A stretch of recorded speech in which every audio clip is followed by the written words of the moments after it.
Welcome to Bartolomeo Meo, Mugiwara fans. I bring an analysis of the underlying information throughout the Oden's backstory. But it's not going to be a general analysis. Since I'm dealing with topics like the Void Century, Love Tale, and that Great Kingdom in other videos, I'm going to avoid repeating the theories that already appear there, or the ones that are to come.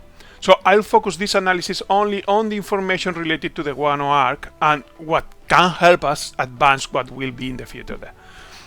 With this, all that part of Oden's story on Whitebeard's ship first and Goldie Rogers afterwards is not going to matter here, except for a couple of things that don't seem are going to be used in any other videos. The first is about the road poneglyph, which whereabouts is unknown. Since we've been able to see how Roger finds all four, we know it was in possession of Whitebeard at Fishman Island. As Roger does not take any poneglyph with him, we could assume it was Whitebeard the one who took it, after knowing how important it was.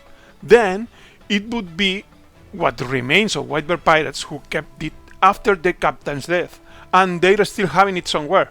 Or they lost it when they fought with Blackbeard's pirates. I would choose this last option since it gives more meaning to that confrontation between both crews. There is a third option though, and it could still be a Fishman Island, but hidden somewhere there. The other thing from that period that I'm going to comment, because I think it is going to be important for this incoming Wano's war, is knowing that Aizo and Kiku are brothers. If some of us were already thinking that Whitebeard's pirates could play a role in Wano's war, after this we can assume that, although not all of them, some of this crew will appear. Aizo, who shouldn't be too busy, has a strong reason to be there and bring all the help that he can. This way, Marco might not appear, and that would match to his duty of protecting the town that is Whitebeard's legacy. After Oden's death, Toki reads the letter he leaves where he mentions a great war is coming and the protagonist of that war will arrive at the new world in 20 years. That's the reason for opening the country, to welcome and assist these warriors. He's not talking about the war of Wano here, but the war against the world government, the one that we are await by the end of One Piece. What is about to start in the manga is not just another fight against the villain of the island like in previous arcs, but the final war. Wano's war might be the first battle of this great war, but it might be more than that.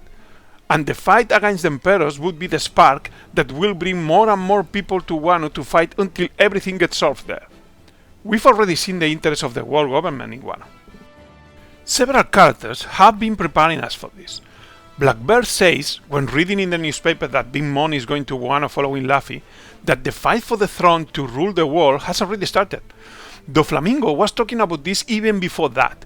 Kaido himself was introduced talking about his wish of having a powerful army for the greatest war that the world has ever known. This is why the smiles are so important for him.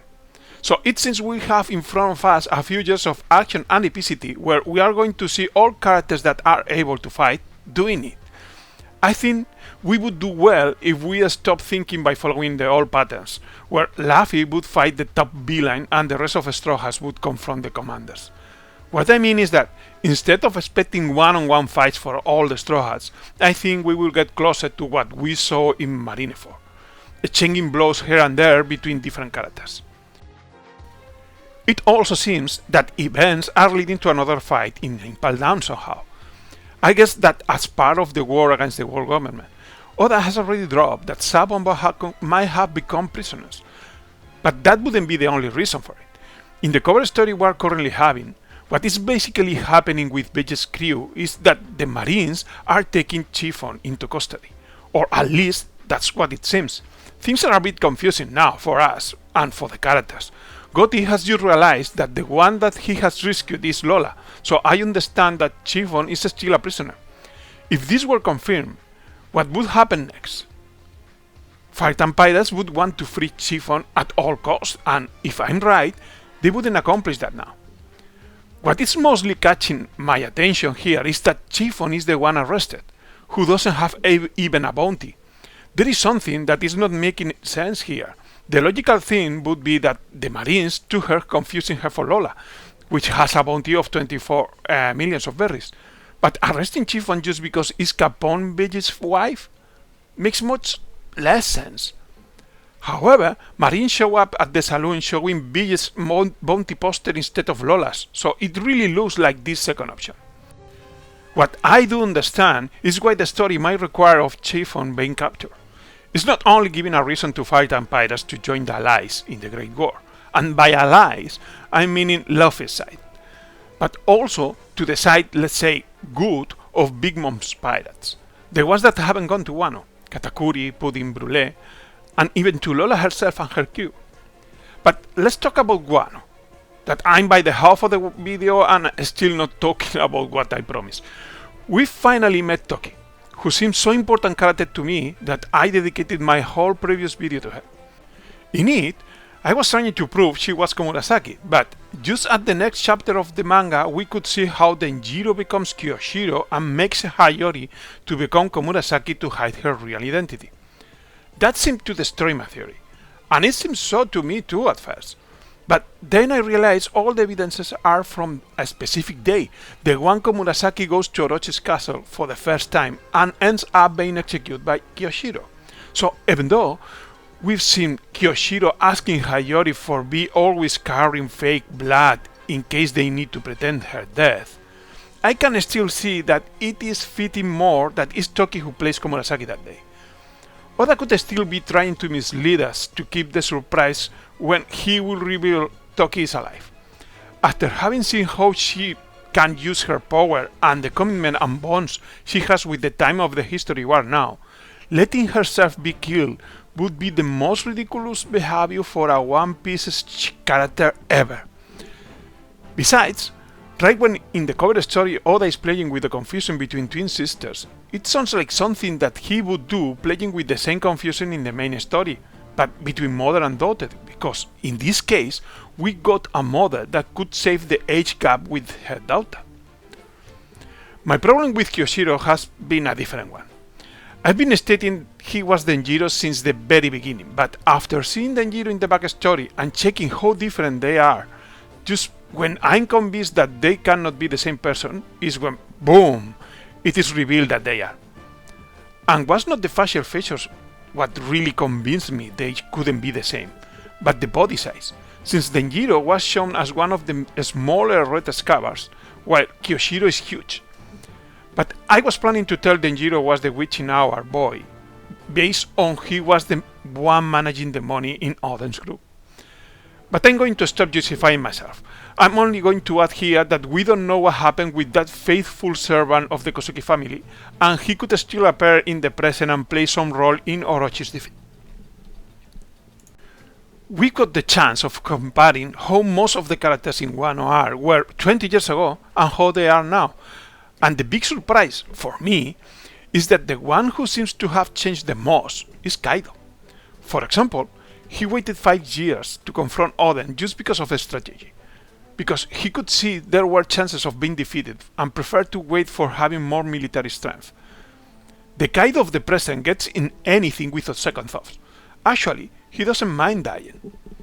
But above all, I can see how he was impacted by what Oden left on him. And I'm not meaning the scar here, I can see something bigger. At that moment, when for survival, he has to take the advantage of the trick from the old hack impersonating Momonosuke to win the battle with the final blow to Oden. We can see reactions from different characters, and Kaido's is not of satisfaction. This will be clearer later, during Oden's execution, when Kaido apologizes for that and says he made that old hack to be killed. He shows how Oden has impacted him by saying that his death will remain in history. I've noticed Kaido doesn't appear drunk even once in the backstory, and we can only see him drinking a cup of sake in the execution, as Orochi is also doing. But in the present, we had not have a scene where he is not drinking or already drunk. I can see a link between these facts. We know Kaido likes this kind of characters. He has even refused to kill the Red Scabbers against Orochi's wish, and instead, he's constantly asking Ashura Doji to join him.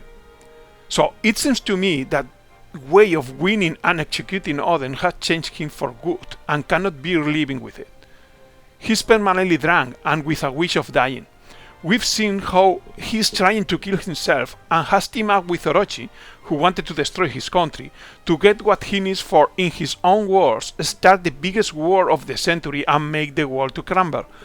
I truly believe that this change in Kaido that is coming from the backstory will be key to his defeat. Orochi's past brings us a mystery. Those two elders of the Kurosumi family who mention coming from outside of Wano, and they are not only bringing knowledge of devil fruits, but also they are bringing fruits to use in the revenge. Those used by Orochi and Kanjuro are provided by them. But it's their own fruits what makes me think more, for which we already know their current users. How could these fruits end on Bon Clay and Bartolomeo, both coming from the East Blue? While it is true that we don't know Bon Clay's past, and he could travel through the Grand Line or even the New World, what we know about Bartolomeo's life suggests that he didn't leave the East Blue until he witnessed Luffy's miracle in Lockdown.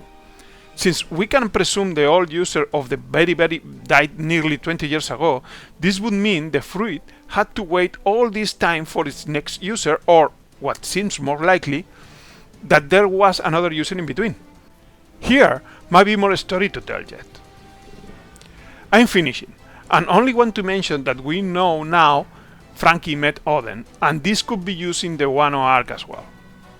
Well, the war is here, and we are getting into a period of action where epic moments are going to come one after the other. We are going to enjoy this a lot, but on the other hand, these are not usually providing mysteries to theorize. From my side, I still have theories from the past to publish. Well, I hope you had liked this analysis, and if so, we might meet in another video. See ya!